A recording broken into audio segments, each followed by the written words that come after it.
hope everyone is blessed ngayong hapon.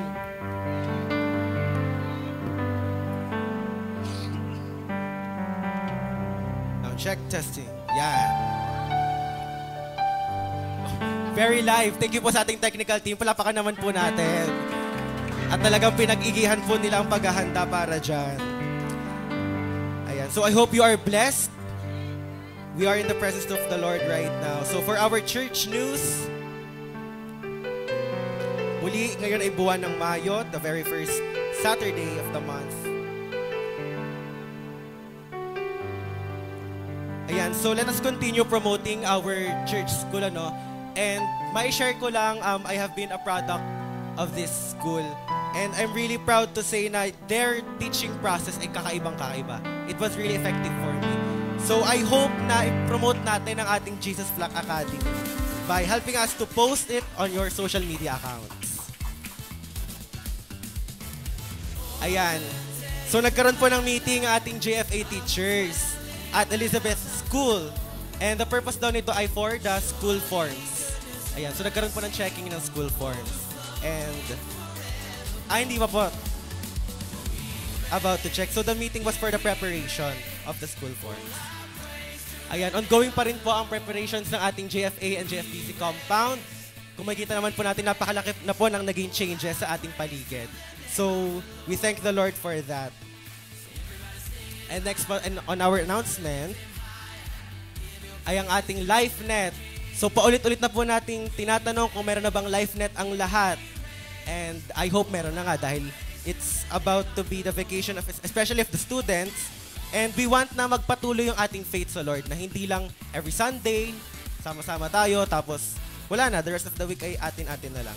So we want to engage more, to extend our fellowship to one another throughout the week. Ayan, next naman po natin ay 51,930 pesos of lot and building. So that's what we have raised so far, and maraming salamat sa Lord sa patuloy na provisions through our brothers and sisters. May count na 607 days. And ayan, for our May birthday celebrants, yan, napakarami po nila ngayon. So let's start with sino? Si Ilmaz on May 1. Yan, we started the month with him celebrating the birthday. Then Song on May 1 also. May 7, si May. And si Ate Laika on May 16. Si Ma'am Rowena on 17. And then on 23, si Ma'am Rowie. Tama po ba? Ang pronunciation. Ayan. And next po si Tita Eileen on 25. And Daddy June on 29. And Ate Bev on May 30. Ayan. So happy birthday po sa kanilang lahat. May pahanda po ba? May pahanda. Macdo. Yes, sunod-sunod na po ang mga corporations dito sa ating bayan. And ayan, before we dismiss our children, I'll call on Ma'am Irene for her testimony po. So let's all listen naman po sa kanya.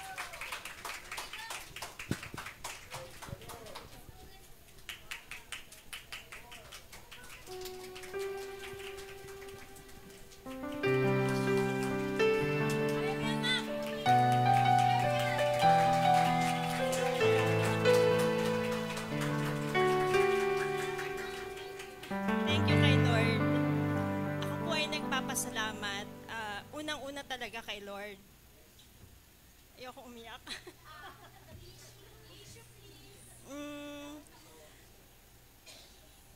Nakarating po ako sa Mabini dahil po sa aking mister na si Eric Bautista.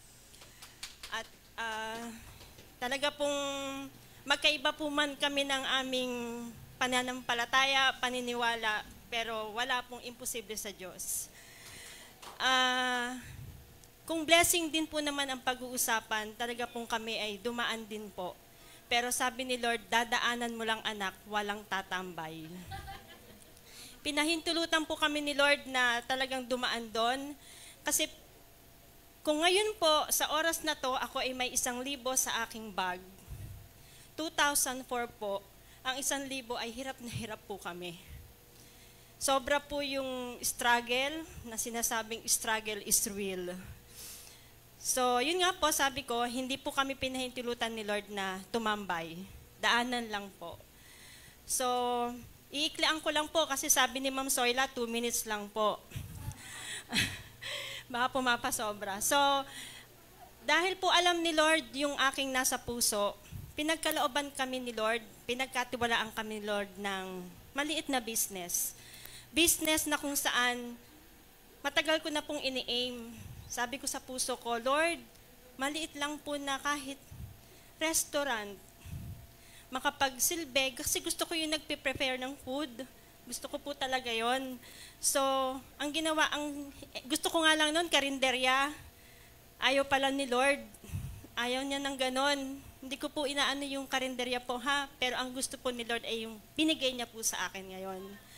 So, after, siguro mga 3 years na po, ay hindi, tatay 2 years lang, no? Nagkaroon kami ng branch out sa Bawan.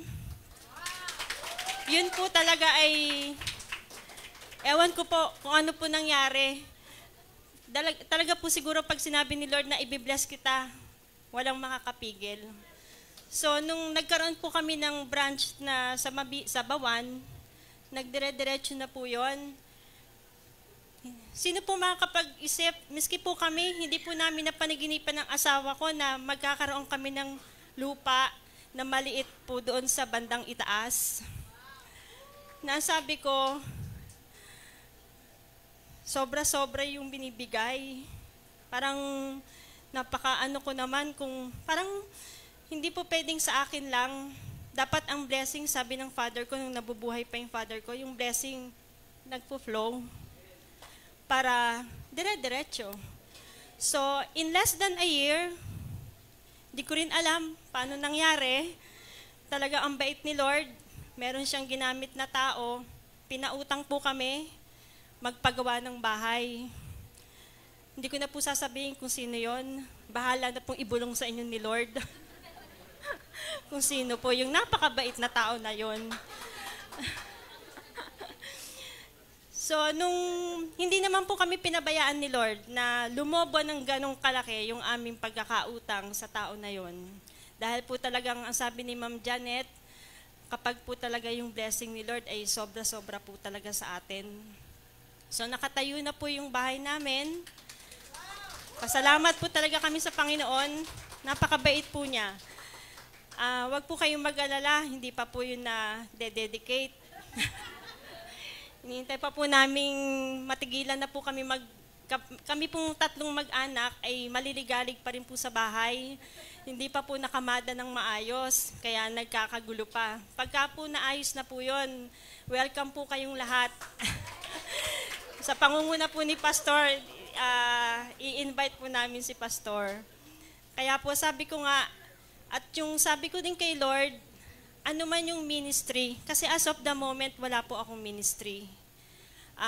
Naging Christian po kami, ako, since I was grade 5.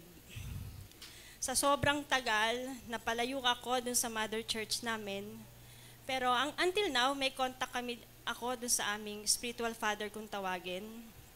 And lingid sa kalaman ng aking kabiyak, kahit papaano, nag-share ako ng blessing doon. Dahil sabi ko nga, dito rin ako kumain, yung aking espiritu, doon din kumain. So, kung may kailangan yung church namin doon, bukas din yung aking kamay. Sabi ko nga kay Lord, Lord, bless me more. At marami pa rin pong magiging blessing akong maibibigay.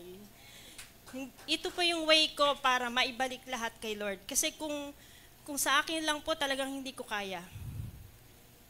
Tunay po na pag sinabi ni Lord, parang hindi makahindi. Nung nagsabi si Pastor sa akin na mag-share daw ako ng patotoo ko, dinecline ko siya kasi talagang super mahiyain mo ako. Kaya kanina, nung Friday, sinabi ni Ma'am Soyla, mag-share daw po ako. Naku po, ito na naman ang aking mga kamay at paa nilalamig. So, siguro napapansin ng asawa ko at saka ng anak ko, bakit ako nakakulong sa kwarto? Kasi nagre-rehearsal po ako. Hindi na ako mapakali. Nilapitan, sabi ko sa mister ko, tatay, tara, dito ka, maupo ka. Sabi niya, ano ba? Magsasalita daw ako, magte-testimony daw ako. Diyan sabi ng mister ko, basta wag mo akong tatawagin, ha? Wag mo akong isasama sa harapan. Sabi ko, wag kang mag-alala, hindi ko gagawin yun. Gusto ko lang marinig mo kung ano yung aking ibabahagi. Sabi kong ganon. At true enough, dahil si Lord ang gumawa. Sabi ni Ma'am Soyla, i-type ko daw sa cellphone. Pero parang kulang. Nakailang send ako sa sarili ko na messenger, laging hindi pwede. Kaya sabi ko, bahala na yung Spirit mag-lead sa akin. Kasi totoo naman yung aking sasabihin. Walang ibang ginawa si Lord. Marami siyang ginawa sa akin. May masakit, may masaya. Pero ang bottom line nun is, hindi niya ako pinabayaan. Sa Diyos pa ang papuri. Amen.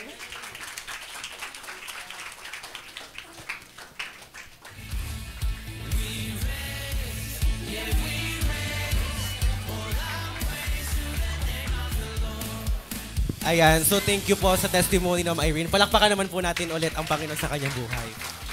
So, ayan po. What's next? Children. Children of the church. Dito po tayo sa unahan. Ang Saturday school, hindi po Sunday school kasi Saturday ngayon. And the teachers po na naka-designate. Ayan. Daming kiddos.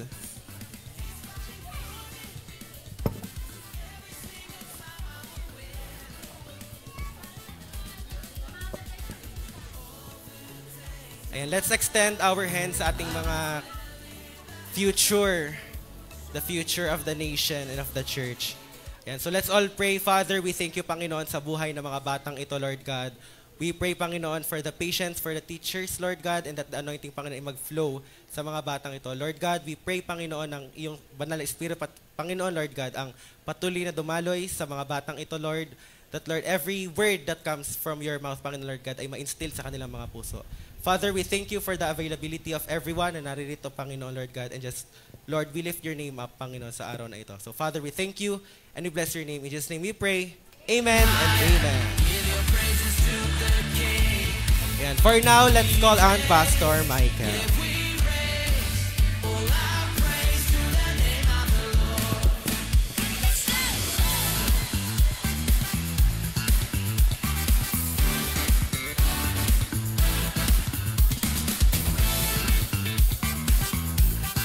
Okay, magandang hapon po sa inyong lahat.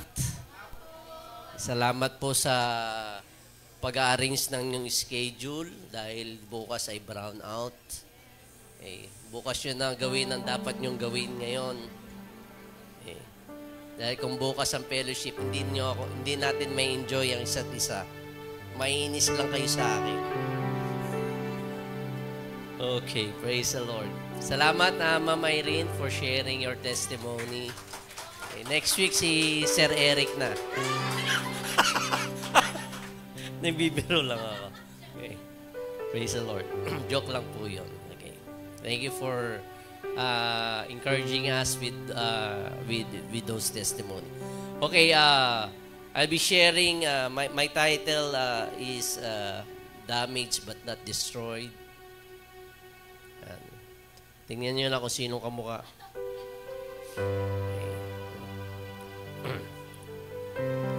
Okay, ito pong message na to may not be for everybody. Okay? Only for people who have some kind of damage. Okay, maybe in the area ng relationship, or you might be damaged in the area of emotions, or maybe physically, financially. Okay, naranasan nyo na ba yun? Okay, na you've been damaged, been hurt and broken, distracted, devastated by people, maaring that caused damage in your life in the other season. Okay, and so today, understand natin the journey of people from trauma to triumph. Sabi nga, trauma to triumph. Okay. So kung titingnan nyo yung katabi, mukha bang trauma? O mukha ng triumph? Okay. Katulad na sinabi ni Ma'am Irene, no, na yung iba kasi, when they are going through trauma in their lives, they choose to stay. Okay? Na, imbis na dumaan ka lamang, matutunan mo yung lesson na tinuturo ng Lord, inalaw ng Lord na ikaw ay dumaan, ay gusto mong manatili doon. And some people are trying to glorify, no? Pinapalaki pa nila, minamagnify pa nila yung kanilang trauma. Okay, at they are trying to give excuses, okay, sa mga bagay na nangyari sa kanilang mga buhay. Okay, but I believe in the Word of God, okay, that says that when God gets into the midst of something, pag ang Panginoon Diyos daw ay pumasok sa kalagitnaan, okay, ng isang sitwasyon o ng isang tao, it cannot stay the same. Okay? Ibig sabihin, may babaguhin at babaguhin ng Panginoon Diyos. Kaya kung ikaw ay Christian na, okay, dumaan na ang 5 years ago, Christian ka, okay, at 5 years na ang dumaan, gayon pa rin ang mga struggles mo, eh, mukhang may mali, kapatid. Dahil, as I've said, when God gets into something, in the midst of something, it cannot stay the same. Kaya, siguro sa hapon pong ito, sa pagkakataon pong ito, ay inaanyayahan ko po kayo, in-encourage ko po kayo na tanggalin na natin yung mga excuses. Okay, kasi itong pinagdaanan ko, I was damaged by these people, Okay, I was hurt by these people, all of the things that I've been through. Okay, alisin na po natin yung pagiging victim o yung victim mentality na tinatawag nga. Okay, kaya this day, this afternoon, okay, by faith, we're going to declare that your damage will no longer define you. Okay, sabihin nga, my damage will no longer define me. So I believe that the value is still in you. Okay? Yung halaga na inilagay ng Panginoon Diyos sa iyong buhay ay nasa iyo pa rin. Okay? I have given this illustration of a 500 peso bill, okay, na walang lukot, pero pag nilukot mo, dinuran mo, okay, tinapak-tapakan mo, okay, pag pinulot mo ulit, magkano bang halaga nun? Still 500 peso bill.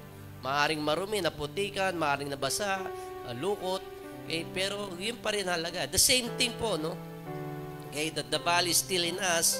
Okay, maaring people will tell us na you're insignificant, wala kang pwedeng marating, wala kang mararating, all of these things na inilalagay o naririnig mo na sa mga tao sa iyong paligid.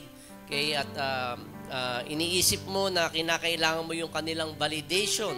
Okay? At inakala mo na yung validation ng mga tao sa iyong paligid is God's validation for you. Okay? Na hindi naman. Okay? Kaya no matter what you've lost, okay, the value is still in you. Okay? Believe that. Okay? Ang alaga nilagay ng Panginoon Diyos sa iyo ay nasa inyo pa rin. Okay? Kaya can you declare that this afternoon, the value is still in me? Isa pa. Yung meron talagang, yung tapang. 1, 2, 3. So, act like it. Okay? The value is still in you. Okay? And so, let us stop acting in the presence of God, okay, na parang wala siyang inilagay na value sa bawat isa sa atin. Okay? During the creation, alam natin sa Genesis, okay, na sinabi ng Godhead, God the Father, God the Son, God the Holy Spirit, let us make man in our own image. Okay? Meaning, okay, God is in you. God the Father, God the Son, God the Holy Spirit, okay, is in us. And so there is nothing or anything in this world that could take it away. Okay? Nothing or anything in this world that could take it away. Ang problema lamang po ay yung lie ng enemy, no? Kasi kasinungalingan ng kaaway. Okay? And the more you live the lie, the more value you lose. Kung ipinamumuhay mo ang kasinungalingan, okay, mas lalong nawawalan ng halaga o value ang iyong buhay. And that's a lie, no? Okay? The value is still in you. Even though you lost your business, the value is still in you. Okay? Kung ikaw ay separada, the value is still in you. Okay? If you've been divorced 5 times, the value is still in you. Okay? Kung ikaw ay addicted for about 40 years and going on, the value is still in you. If you're living a promiscuous life, the value is still in you. So, let us not believe the lie so long. Okay? Na kung minsan hindi na natin mapaniwalaan kung papaano tayo nakikita ng ating Panginoon Diyos nang lumikha sa atin. Okay? And alam niyo bilang pastor, I'm really disappointed and sad seeing God's people, okay, that when we come together, we worship the Lord, we sing songs, we lift our hands, okay, and kaya lang, okay, most of us, okay, or some of us would walk out of this place and still feel that God has no purpose, okay, for their lives, okay, and still feel that they cannot be able to move. Yun ang tila mga problema okay, sa ating mga kaisipan. Sabi sa Ephesians 2:10, for we are God's masterpiece. Sabi nga, masterpiece. Okay. He has created us anew in Christ Jesus so we can do the good things He planned for us long ago. Okay. So, pag sinabing masterpiece, sa mga artwork, okay, pag sinabing masterpiece, priceless. Okay. Sabi nga, priceless. Tingnan niyo yung katabi ninyo, mukha bang priceless? Okay. Every one of us is priceless. Okay? Because out of everything God made, okay, ang sabi niya dito, I'm going to call it my masterpiece. Okay? God has called us His masterpiece. Okay? Kaya lang, the truth of the matter ay yung merong tension. Okay? Yes, we know that we are valuable, but we're damaged. Yun ang tension doon May halaga tayo, pero we feel that we are damaged. Okay? And some of us might be feeling that we are too damaged to be able to do what God says. Sirang-sira na ako parang hindi na yata ako magagamit ng Panginoon Diyos. Or maybe some of us are just are trying to look and wait for a perfect time. Okay? And hindi po mangyayari yun, Okay? We're trying to look for to become a perfect people. It's not going to happen. Okay? We're going to wait forever. Pag ganyan po ang ating mentalidad. Okay? Na we're trying to be perfect, okay, before we do what God tells us to say. And so this very morning, this afternoon, okay, God is saying to us, will you bring me your damage? Okay. Pwede bang dalhin ninyo yung mga damage ninyo sa akin? Okay. Always remember, okay, kung i-confess nyo that you're damaged, and if you're going to sit on that damage, it's going to defeat you. But if you're going to bring it, okay, to bring our damage to the only one who can handle it, He will turn our damage into something that pushes us to our destiny. Do you believe that? Kung hayaan lang natin, we're not going to do something about our damage, then okay, you're going to live a defeated life. Pero if you're going to bring it to the Lord, to the one, okay, na expert, okay, in changing our damage, okay, into something na ipupush na tayo to our destiny, okay, then, okay, I believe good things going to happen. Amen po ba? Okay, yun lamang ang aking introduction. Tayo tayong lahat as I going to read to you 2 Samuel chapter 9 verse 1 to 5.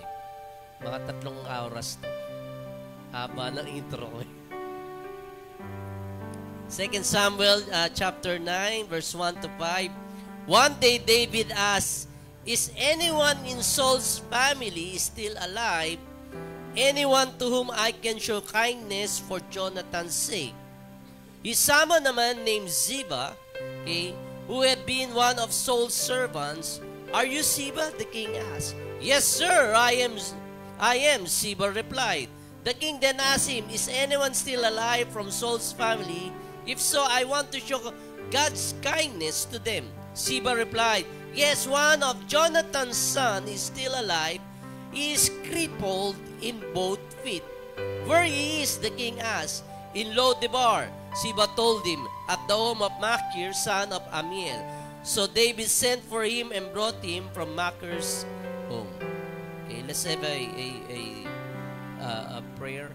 Okay, Lord, we ask that your words going to speak to us, Panginoon, this very afternoon, and we want, Lord, to open our ears and our hearts to you. In this we pray in Jesus' name, amen. Okay, makakaupo na po kayo. Okay, ito is... Hindi na, ito na lang. Ayoko na. Okay. So, ito yung pagkakataon na si King David, ang hari na, siya, pinalitan na po niya si King Saul, no? Dahil si King Saul ay may ginawang kabalustugan, hindi po niya sinunod ang ating Panginoon Diyos, kaya nawala na ang pabor ng Diyos kay King Saul. The same thing will happen to us, warning yun, no? Okay, when we try to disobey God, okay, maaaring yung favor ng Lord sa atin, tanggalin niya. Okay, at palitan niya tayo. Okay, because no one is indispensable in the kingdom of God. Hindi po ibig sabihin na basta 'yon. Ayoko na explain, basta sakit ulo ko. Okay. So si King Saul at ang kanyang anak na si Jonathan was murdered. Sila po napatay, and si King David na ang hari, and tinatanong ni King David, no, kung meron pang anak. Meron pang mga kamag-anak natitira kay King Saul. At itong servant nila na si Siba ay sinabi, meron pa po. Okay? Pero siya po ay pilay, siya po ay pilantod. Okay? Hindi po siya makalakad. Okay? So hindi binanggit ni Siba kung anong pangalan ng anak ni Jonathan. Right? Ang binanggit ni Siba ay yung kondisyon ng anak ni Jonathan. Okay? So, ang anak ni Jonathan dito ay si Mephibosheth. Okay? Horrible name, ano? Okay? Para nagbumura. Mephibosheth! Pangit pakinggan eh. Mabantot pa, di ba? Okay, hindi ko alam kung ano nasa isip ni Jonathan sa kanong asawa niya. Bakit gano'n na pinangalan? Ma'am, baka gusto mo, Ma'am Leka, in the near future, may Mephibosheth. Gusto mo ba? Okay. Lagay mo sa ha? Natawa. Okay. So, beware of people who just describe you by your condition and not your name. Diba? Minsan may mga ganun tao no? Imbis na tawagin ang pangalan natin, nile-label nila tayo. Oy, kulot! Oy, bungi! Oy, pandak! Okay. Oy, nog-nog! Ganon, di ba? Right? So beware of those kind of people. So don't allow people to make your issue your identity. Kasi pag lagi mong naririnig, ay, ikaw tanga, ikaw tangi. Di ba? Kung lagi mong naririnig, yun ang parang nagiging identity mo eh. Okay? So don't allow people to make your issue your identity, even if his damage was not your own fault. Okay? Yung damage kasi ni Mephibosheth, hindi naman niya kasalanan eh. Bakit siya na-cripple? Okay? So, may mga bagay tayo, may mga dumb things tayo, o mga di ka nais-nais tayong ginawa natin sa ating buhay. Tama po ba? Okay? Mariraise niyo yung hand niyo. Okay? O mayroon din kayong frozen shoulder katulad ko. Okay. Mariraise nyo ba yung hand nyo na may mga dumb things kayong ginawa? Okay, ng mga panahon ng hapon? Okay, ng mga kabataan ninyo? Okay. So, maybe you did it but you're not it. Okay. may mga sablay tayo ginawa sa ating buhay, pero hindi nakakulugan yun ka. Okay? And some of us might have been damaged while we're very young. Okay? Bakit ba nangyayari yan? Because maybe you're a threat to the devil. Okay? Maaring nasisindak ang kaaway sa iyo. Naalala niyo yung buhay ni Moses? Gusto niyo ikwento ko pa para hindi na. Okay? Okay. Di ba si Moses, di ba? Okay, alam niyo yun, di ba? Di ba? Pinapatay ng ari na 2 years old below. Okay? Lahat ng mga lalaki. Pero anong ginawa nung nanay ni Moses? Binenta siya, di ba? Binenta? Umuo naman, umuo doon. May umuo eh. May umuo eh. Magulat ako eh. Oh. Kaya mukhang Koran yung binabasa nito ah. Ito mo eh. Okay. So, hindi ginawa ng nanay niya yun, no? Pinaanod siya until makupkup siya nung daughter ni Pharaoh. Right? How about nung panahon ni Jesus Christ? Same thing happened, no? Okay? So, if you're a threat to the enemy, ang gagawin ng kaaway, he wants to kill you when you're young. Okay? Kaya grabe ang abortion ngayon. See? Di ba? Okay? Because God might be raising people who will be able to save the nations and the world. Okay? Pero ang ginagawa ng kaaway, while they were young, while they're in their mother's womb, patayin na natin. Okay? Dahil yun naman ang mission ng kaaway, to kill, steal, and destroy. Okay? So ano ba nangyari kay Mephibosheth? Okay? 2 Samuel chapter 4 verse 4, I'll read it to you. Saul's son Jonathan had a son named Mephibosheth, who was crippled as a child. He was 5 years old when the report came from Jezreel that Saul and Jonathan had been killed in battle. When the child's nurse heard the news, she picked him up and fled. Okay? But as she hurried away, she dropped him and he became crippled. Okay? So, yun ang nangyari, no? Okay? Nang mabalitaan ng nurse, napatay na si Haring King Saul at ang kanyang anak, nagmamadali sila na escape. Okay? Dahil sino bang susunod sa trono? Who's in line? Si Mephibosheth. Siya ang in line. Wala na eh. Okay? So, nais niyang itago laban sa mga kaaway, kaya lamang na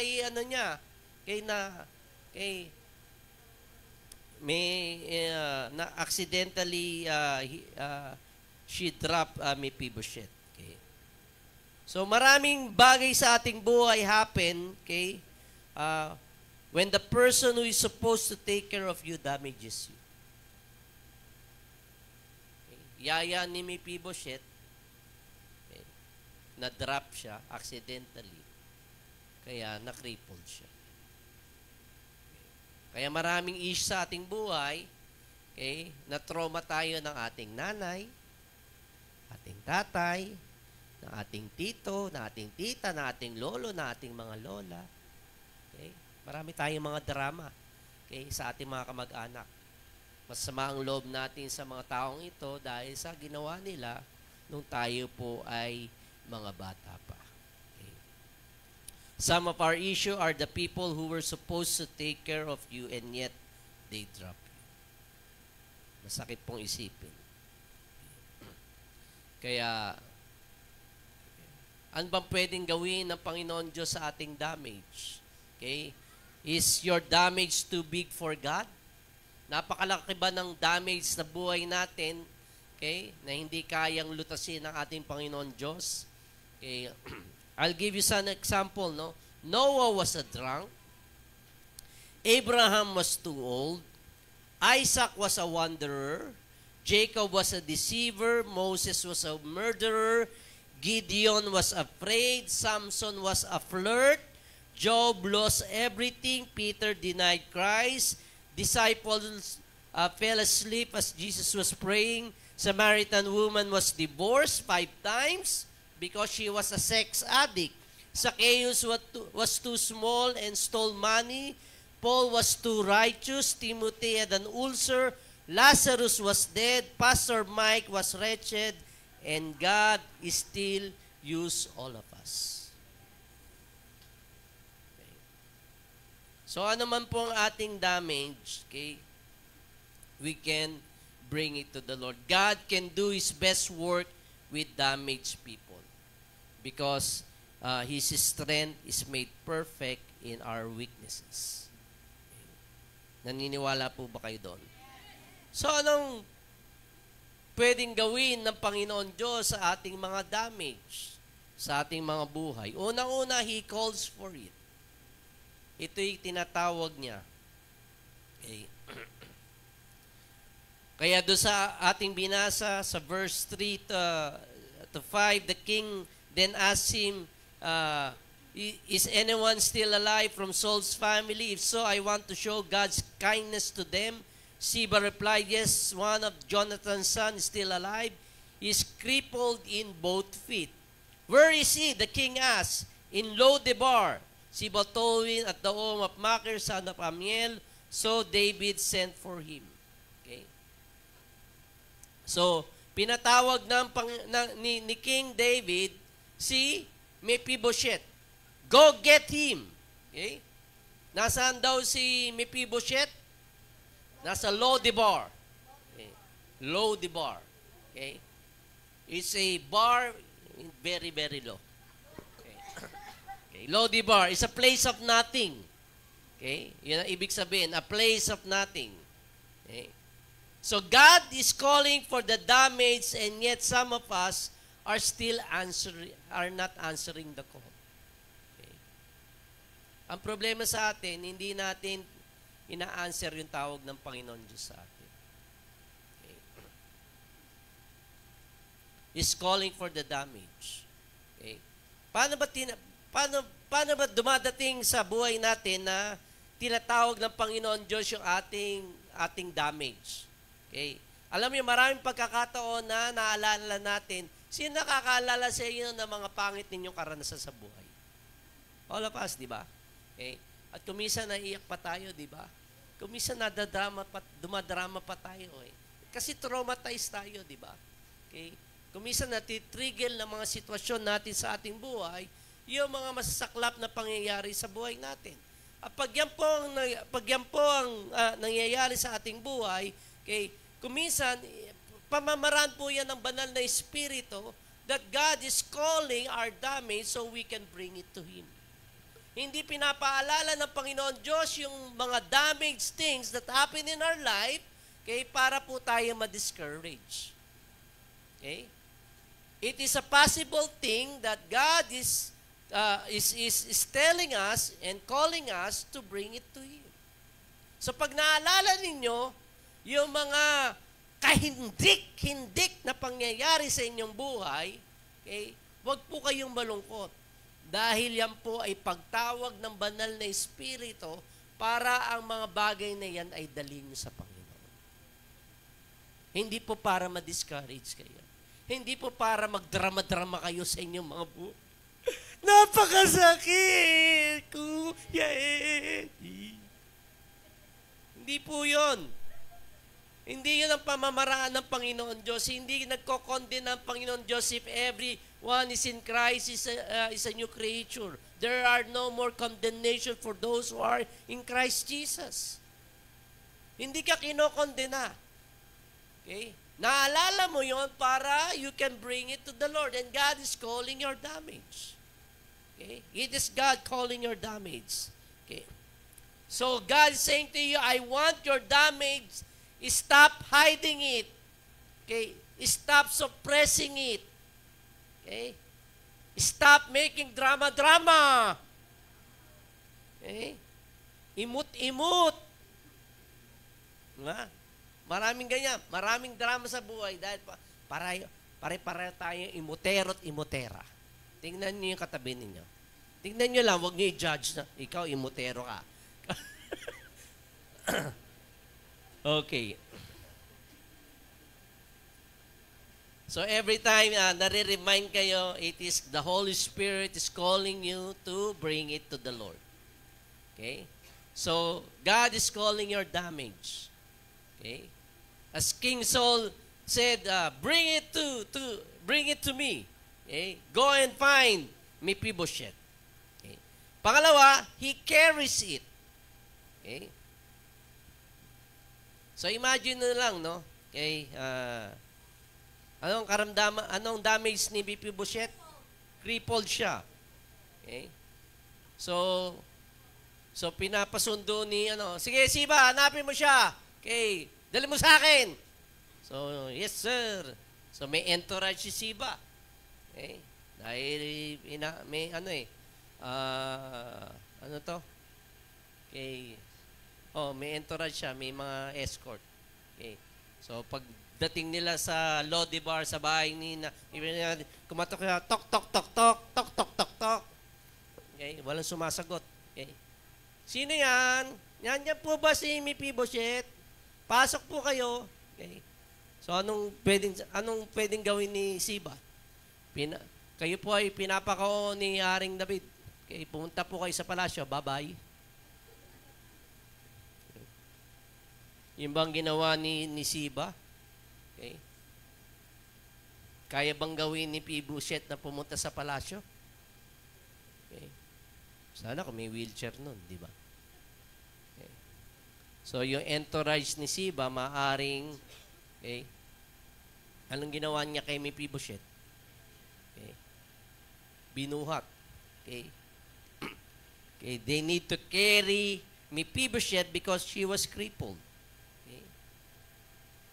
So from a place of nothing, okay, which is Lodibar, okay, the king wants him, okay, in the palace. So from a place of nothing to the palace. Right? Yun ang naging feeling ni Mephibosheth. Okay? He was in a place of nothing and yet he was called by the king, okay? And Siba and his entourage needs to carry him out from that place, okay, to the king's palace. Always remember, God won't call you in a place He won't carry you to. Okay. Hindi ka tatawagin ng Panginoon Diyos, okay, sa lugar na hindi kanya kayang kargahin. Okay. Sa palagay niyo ba, kaya niyang kargahin? Okay. Kaya ng Panginoon Diyos kargahin kayo. Alam mo mga kabigatan nyo dahil dala ng damage nyo, do you think God can carry you? Okay. Amen. Amen. Sabi si Zechariah 4:6, so he said to me, this is the word of the Lord to Zerubbabel, not by my might, nor by power, but by my spirit, says the Lord Almighty. It is through the power of the Holy Spirit, okay, that you will be carried to a place where God is calling you. And in Philippians 1:6, being confident of this, okay, that He who began a good work in you will carry it on to completion until the day of Christ Jesus. Confident ba kayo doon sa verse na ito? Okay? Na kung anong sinimulan niya, okay, He will carry it to completion.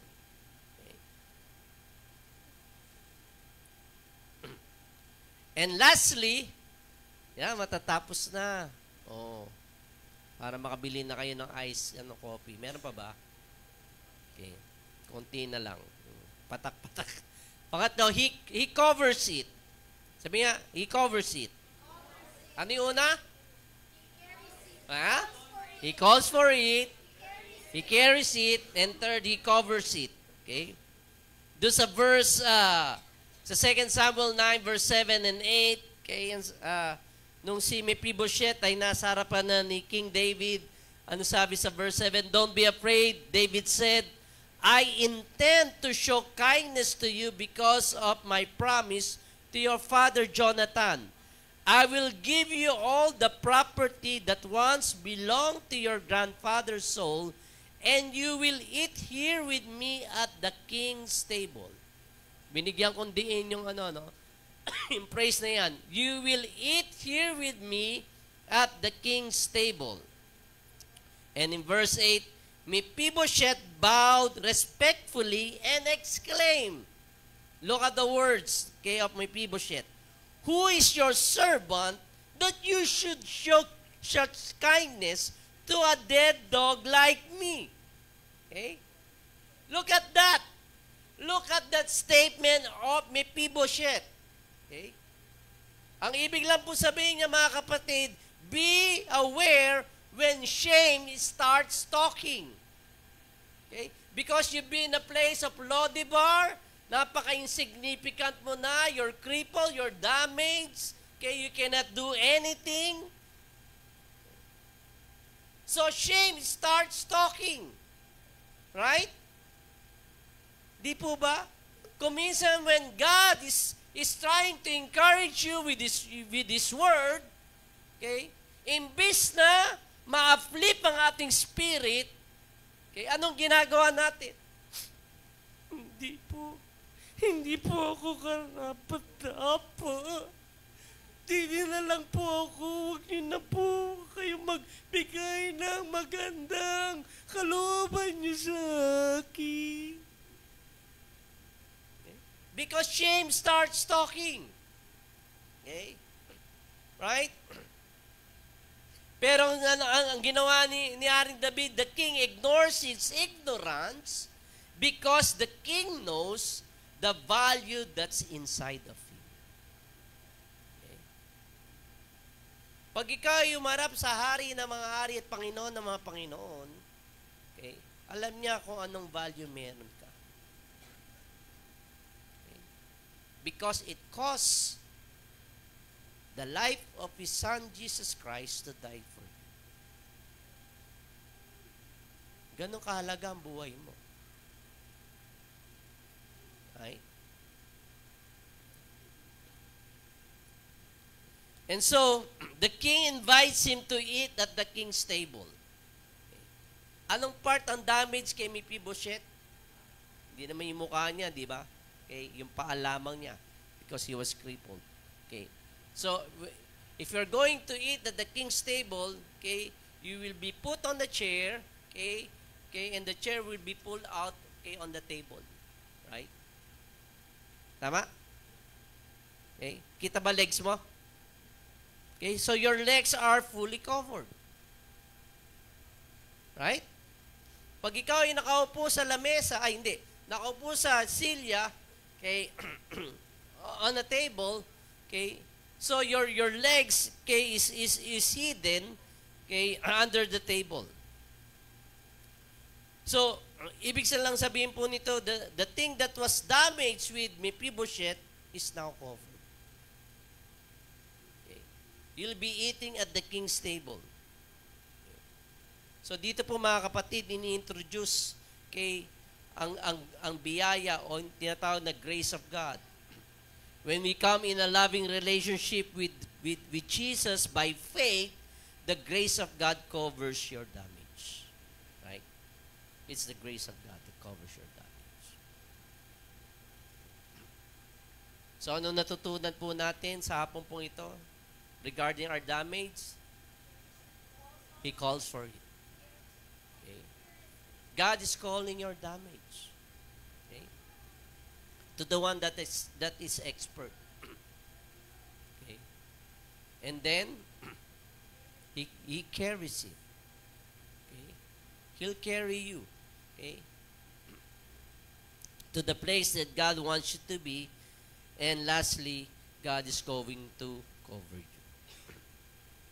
Kaya, mga kapatid, bilang hamon po,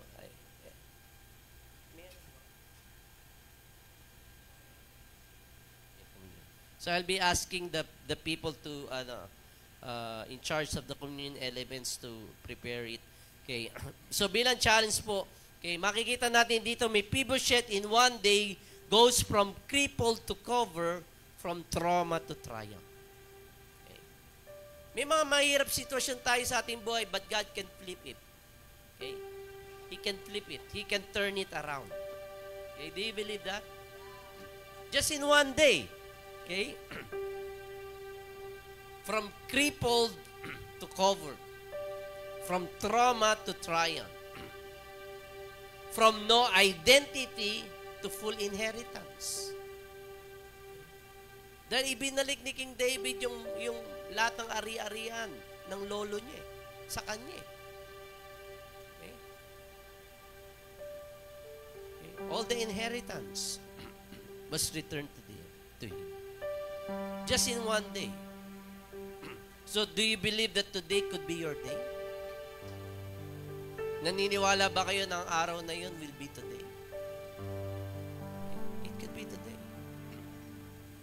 But you need to bring your damage before the Lord. You don't sit it. Okay? You don't try to make it as an excuse sa inyong buhay na ganito, ganyan, ganon. Because it's not going to help you. But when you bring it to the one who is expert in changing it, then definitely, okay, is going to cover it. Okay, and you've been carried in the presence of the Lord. Why don't we come before the Lord right now? I believe God is coming to you, okay, in His presence, okay. Ganito po ating gagawin, no? Okay, you'll fall in line on itong row na to sa kanilang left side, itong row na ito sa inyong right side. Then you exit on the middle. Okay, just get one cup of juice and one wafer. And then before we do that, let's worship the Lord. Let's sing this song. Okay, in worship.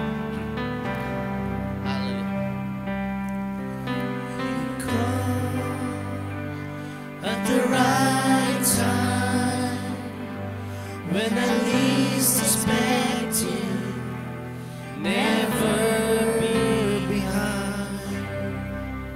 So why would I be surprised when you deliver every time?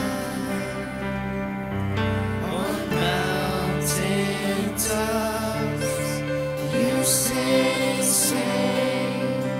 in happy flow, you never change. And I believe that I will see the goodness of the Lord. I'm seasons change, your faithfulness remains. Before we partake of the bread and the wafer and the juice, I read it to you, the verse, the Lord Jesus on the night He was betrayed took bread, and when He had given thanks, He broke it and said, "This is my body which for you, do this in remembrance of me." In the same way, after supper, He took the cup, saying, "This cup is in covenant in my blood. Do this whenever you drink it in remembrance of me. For whenever you eat this bread and drink this cup, you proclaim the Lord's death until He comes." Kaya mga kapatid, if you think that there are damaged area in your life, okay, sa pagpunta niyo po dito sa harapan, as you partake of the wafer and the juice, okay, you're coming to Him, okay, because God is calling you. This is the time that you answer the call of God. Ano mang damage yun? Ano mang area, okay, sa inyong buhay, this is the time, okay, you come to the Lord, okay, as you partake the bread, the wafer and the juice, okay, ito po yung pagpapahayag niyo, Panginoon, okay, nahanda na po akong ipagkaloob sa inyo ang aking mga damage. There are many times in my life na naalala ko ang mga bagay na ito. Nasasaktan ako, nagkakaroon ng issue at drama sa aking buhay. But this time, okay, I want your healing.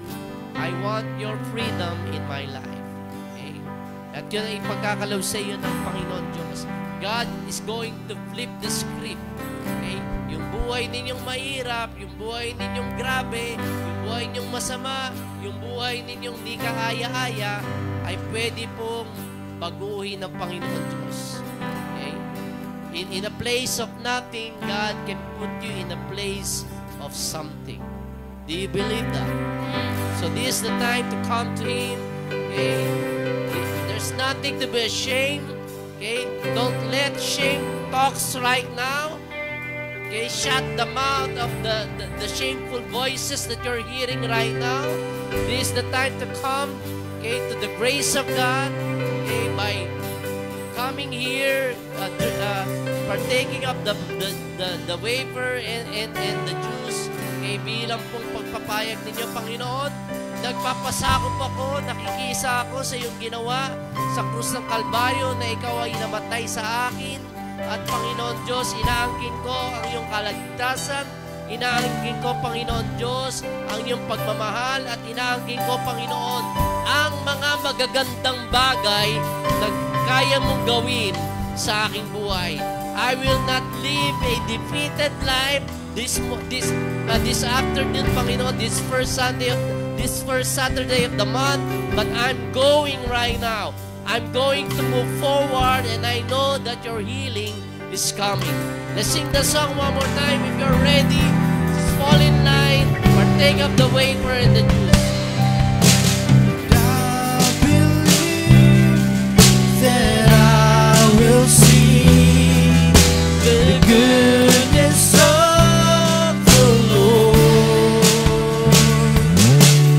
I'm confident that seasons change, your faithfulness remains, and I believe that I will see the goodness of the Lord.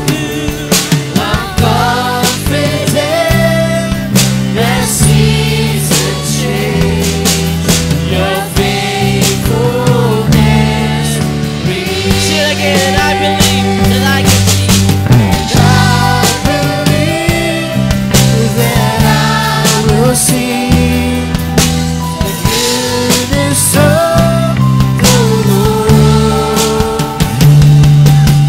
I'm confident as seasons change, your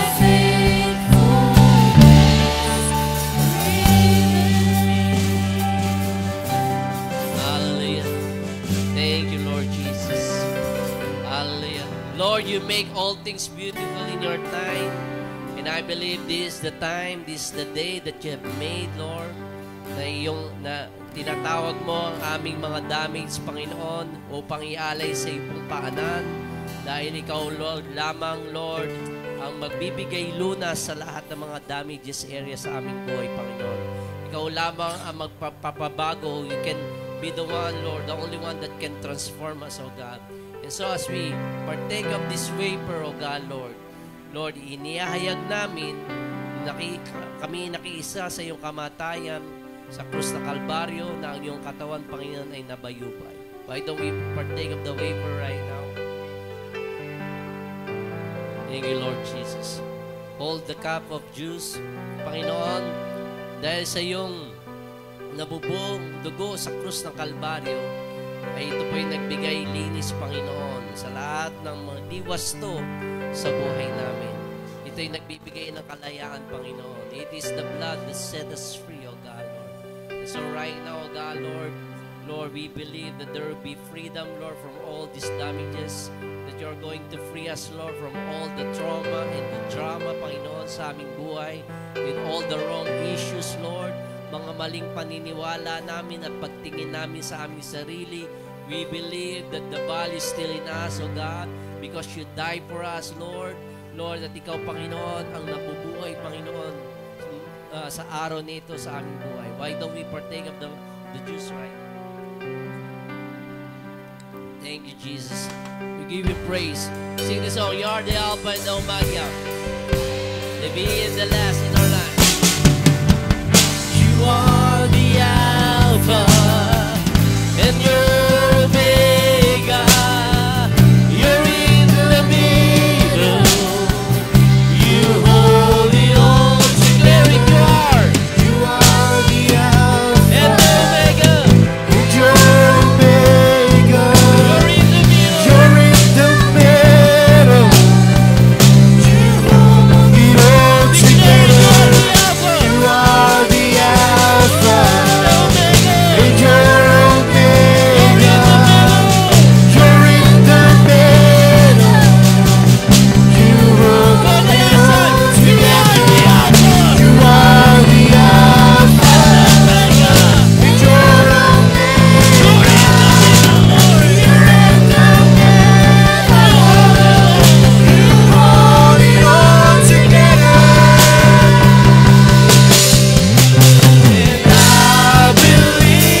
Lord, I pray that you just, Lord, bring healing, oh God, Lord.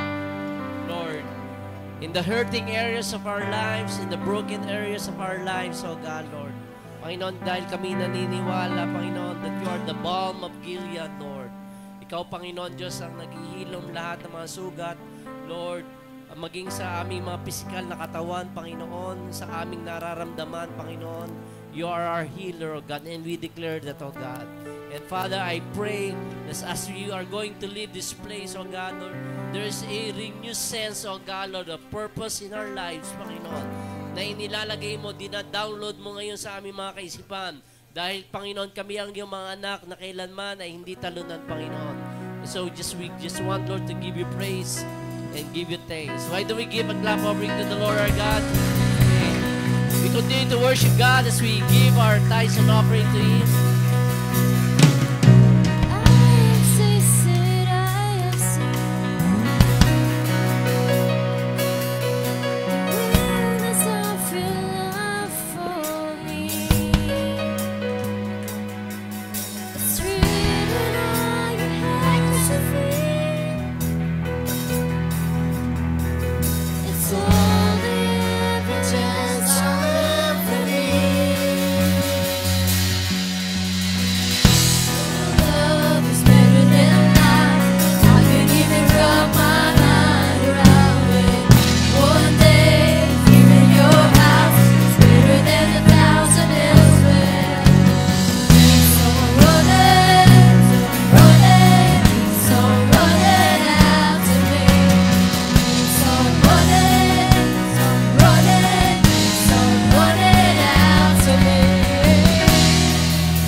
us, Lord.